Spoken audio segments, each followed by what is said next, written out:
Hi there, this is a quick tip for how to easily display a solid color rectangle using a SpriteRenderer.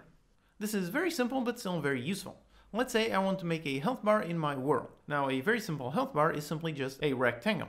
However, in here if I create an empty game object and I give it the SpriteRenderer component, you can see that it is not visible at all.